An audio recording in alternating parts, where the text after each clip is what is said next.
जब छोड़ दे मैं कराई बता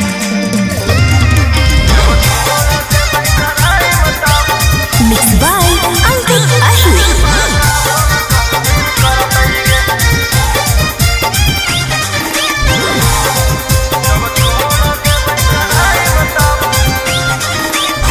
झुटना भी आवो हो कौटी में खबरवा रहो पोस्टरवा में तोरे चेहरावा झुटना भी आवो हो कौटी में खबरवा रहो पोस्टरवा में तोरे चेहरावा तोरे देखला से लोई कन बिगड़तई रे बिगड़तई रे जबले ना दू चार गो मरतई गे ता पेट कैसे भरतई गे जब छोड़ देबै कराई मता प्रशासन कौची करतई गे जबले ना दू चार गो मरतई गे ता पेट कैसे भरतई गे जब छोड़ देबै कराई मता प्रशासन कौची करतई गे अच्छा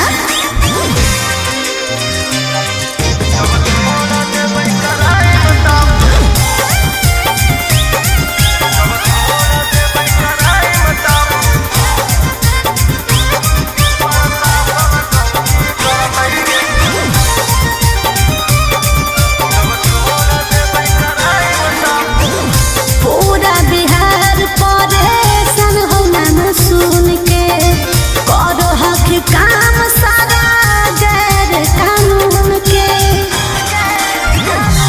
आगे हमारा नियम गुंडा के भी रहल है जरूरी नहीं तो काहेला सरकार देतै पुलिस के मजदूरी सब इहे पढ़ैया का पढ़तई रे पढ़तई रे जबले न दू चार गो मरतई गे ता पेट कैसे भरतई गे जब छोड़ देबै कराई मता प्रशासन कौची करतई गे जबले न दू चार गो मरतई गे ता पेट कैसे भरतई गे जब छोड़ देबै कराई मता प्रशासन कौची करतई गे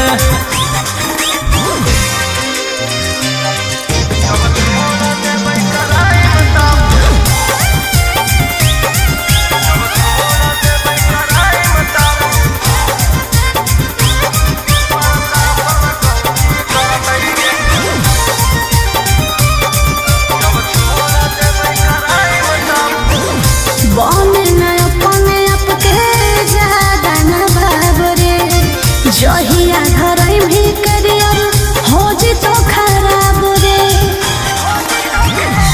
राजा रौशन रोहिया टेंशन नहीं ले हम कुछ और के एगो मर्डर करो ही तो मिलो है करोड़ गे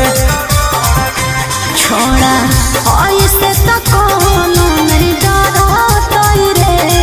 अरे डरतई रे जबले न दू चार गो मरतई गे ता पेट कैसे भरतई गे जब छोड़ देबै कराई मता प्रशासन कौची करतई गे जबले न दू चार गो मरतई गे ता पेट कैसे भरतई गे जब छोड़ देबै कराई मता प्रशासन कौची करतई गे।